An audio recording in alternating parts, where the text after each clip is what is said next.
இன்றைக்கு அவரை நான் நேரடியாக போய் சென்னை அப்பல்லோ மருத்துவமனையில் பார்த்தேன். ரொம்ப மகிழ்ச்சியாக இருந்தது. அவர் ஆரோக்கியமாக இருக்கிறாரு. நான் போன உடனே என்னை கிட்ட வர சொல்லி என் கையை பிடிச்சிக்கிட்டு சொன்னார், உங்களுடைய தீவிர ஆதரவாளர் நான் தான். யார் எதை பேசினாலும் உங்களுடைய முதல் ஆதரவு குரலாக நான் இருப்பேன் அப்படின்னாரு. ரொம்ப எனக்கு சந்தோஷமாக இருந்துச்சு. அது மட்டும் இல்லை, நெகிழ்ச்சியாக இருந்தது. ஏன்னா அவர் உடல்நிலை முடியாத நேரத்தில் கூட வேலூர் இப்ராஹிம் ஒரு இஸ்லாமியர், ஹெச் ராஜா என்பவர் ஒரு இந்து மதத்தை தீவிரமாக கடைபிடிக்கக்கூடியவர். இந்த 2 பேருமே எவ்வளோ ஒத்துமையாக இருக்கும் பாருங்கள். மத ரீதியாக இருந்தாலும் சரி, அல்லது சித்தாந்த ரீதியாக இருந்தாலும், கட்சி பணிகளில் இருக்கட்டும், நாங்கள் ஒன்றே சேர்ந்து தான் பயணிக்கிறோம். அதனால் எங்களுக்குள்ளே எந்த மாறுபாடும் இல்லை.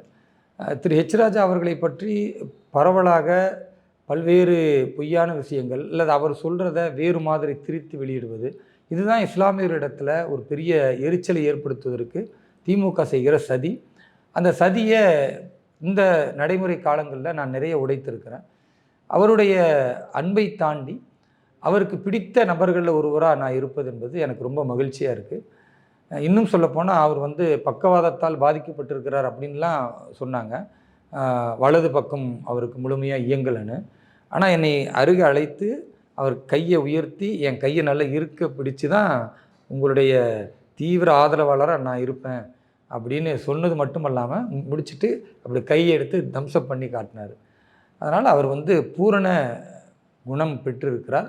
இருந்தாலும் மருத்துவருடைய அறிவுரைப்படி இன்னும் ஒரு வாரம் 10 நாளைக்கு அவர் ஓய்வில் இருக்கணும், அவ்வளவுதான். மற்றபடி மீண்டும் அவர் களத்திற்கு வருவார், தேர்தல் பிரச்சாரத்தில் ஈடுபடுவார். திமுகவை வீட்டிற்கு அனுப்பும் வரை அவருடைய அந்த போர்க்குணம் போயாது. நிச்சயமாக அவர் களத்திற்கு வர வேண்டும் என்று எல்லாம் வல்ல இறைவனிடத்தில் நான் பிரார்த்திக்கின்றேன்.